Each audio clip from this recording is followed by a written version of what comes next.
Buenas noches, queridos cibernautas. El día de hoy estamos con una nueva entrega, la cual se titula El método científico. Hoy les tenemos una nueva presentación para mejor entendimiento del tema. Comenzamos. Para referirnos al método científico, es el conjunto de tácticas empleadas para construir el conocimiento. Estas están sujetas al devenir histórico y que eventualmente podrían ser otras en el futuro. El método científico es un método que investiga usando principalmente en la producción del conocimiento, esto basado en las ciencias. Para ser llamado método científico, un método debe investigarse, debe basarse en lo empírico y sobre todo en la medición. Este está sujeto a los principios específicos de las pruebas de razonamiento. El método científico está sustentado por dos pilares fundamentales, los cuales los iré desglosando posteriormente. El primero es la de la reproductividad, diciéndolo en otras palabras, la capacidad de repetir un determinado experimento, que éste se puede realizar en cualquier lugar y por cualquier persona. En este pilar se basa esencialmente en la comunicación y publicidad de los resultados obtenidos. Bueno, como siguiente pilar fundamental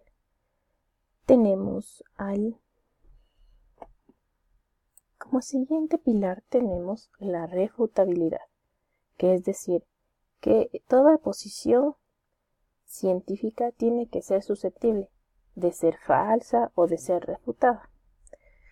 Esto implica básicamente que se podrían diseñar experimentos que en el caso de dar resultados distintos a los que nosotros hemos predicho, negarían la hipótesis puesta a prueba. Como siguiente punto tomamos el que es y el que no es el método científico.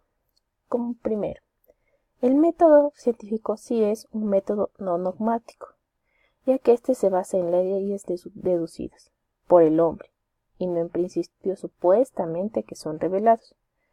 Sus leyes son siempre rechazadas. Si los hechos contradicen lo que afirman, su validez es confirmada en base a la experiencia diaria de su uso. Es también un método que se construye estableciendo relaciones entre lo observable y no a partir de certezas que tenemos absolutas. También el método científico, que usualmente se utiliza de las matemáticas, para establecer la relación entre variables. Otra cosa que sí es el método científico es con el que se puede obtener leyes, que éstas se constituyen de la única manera de adivinar el futuro y conocer el pasado. Como siguiente punto tenemos lo que no es un método científico. Un método científico no es algo que establece leyes inalterables que casi nunca se cumplen. Tampoco un método científico se basa en leyes por fe y que son indemostrables. Un método científico tampoco utiliza fórmulas mágicas, es decir, que se cumplen cuando las invocamos o con ritos especiales. Los seres humanos elegidos que den nacimiento tienen extraordinarios poderes. Básicamente es algo en lo cual nosotros debemos seguir una serie de pasos para lograr su comprobación. Desde un punto de vista ya más empírico o tal vez ya más científico, tal y como ahora entendemos, se debe mencionar a precursores del método científico, como Leonardo da Vinci. Este nació en 1952 y murió en 1519. Copérnico, 1473 y murió en 1543. Kepler, 1571 a 1630. Y el más importante, Galileo Galilei, 1564-1642, quienes aplicaban una regla metódica y sistemática para alcanzar toda esta verdad. Galileo Galilei también contribuyó a reforzar la idea de separar el conocimiento científico de las autoridades, de la tradición que tenían y de la fe que tenían. El método científico, por lo tanto, diremos que se refiere a la serie de etapas que hay que recorrer para obtener dicho conocimiento. Este conocimiento válido desde un punto de vista científico, viable, utilizando para esto instrumentos que resulten fiables. Para ello, desglosé las fases que componen el método científico. Una a una la iré explicando. Comenzamos. En cuanto al hacer por primera instancia una pregunta. ¿Qué haremos? El método científico comienza cuando el científico o a su vez el investigador hace una pregunta sobre algo que ha observado y se disparan en su mente distintas preguntas, las cuales son cómo, qué, cuándo, quién, qué, por qué o dónde se desarrolló diferente o cuál situación. Como siguiente punto tenemos la observación. Este paso consiste en hacer observaciones y reunir la mayor cantidad de información, esta que nos ayude a responder a la pregunta que nosotros nos planteamos anteriormente. Las observaciones no deben ser de manera informal, sino intencionales. Estas con la idea de que la información reunida tenga una objetividad, una veracidad en las cuales nos podamos basar.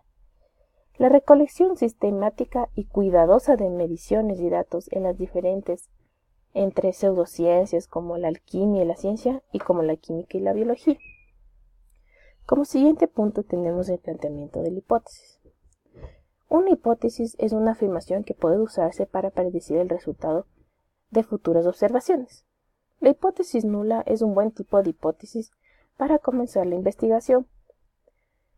Es una explicación sugerida de un fenómeno o una propuesta razonada, que sugiere una posible correlación entre un conjunto de fenómenos. A manera de ejemplo podemos dar una hipótesis nula, en la cual la velocidad a la que crece la hierba no depende de la cantidad de luz que recibe. Como siguiente punto tenemos la experimentación. Estas predicciones intentan hacer una hipótesis, que pueden comprobarse con experimentos. Si dichos resultados de la prueba se contradicen a las predicciones, las hipótesis que nos planteamos anteriormente son cuestionadas y se vuelven menos sostenibles.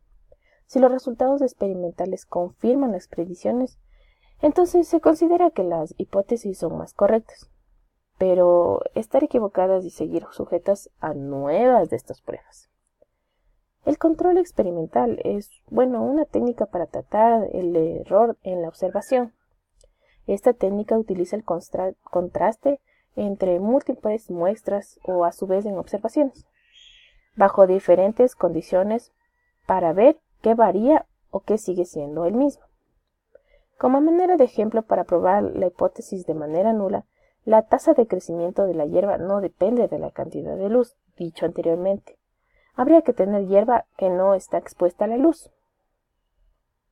En cuanto al análisis de datos, tras el experimento que realizamos anteriormente, se toman todos estos datos, que pueden ser de forma de números, sí, no, presente o ausente, o a su vez otras mediante la observación. Recuerden, es importante tener en cuenta los datos que no se esperaban o que no se deseaban, porque muchos de los experimentos han sido saboteados por investigadores que tienen en cuenta los datos que no concuerdan con lo que ellos esperaban. Este paso implica determinar lo que muestran los resultados del experimento y decidir las aproximaciones a las acciones a tomar. Las predicciones de la hipótesis se comparan con las de la hipótesis nula para determinar cuál es capaz de explicar los datos que tenemos. En los casos en el que el experimento se repite muchas veces, puede ser necesario un análisis estadístico. Si la evidencia ha falsificado la hipótesis, se requiere una nueva hipótesis.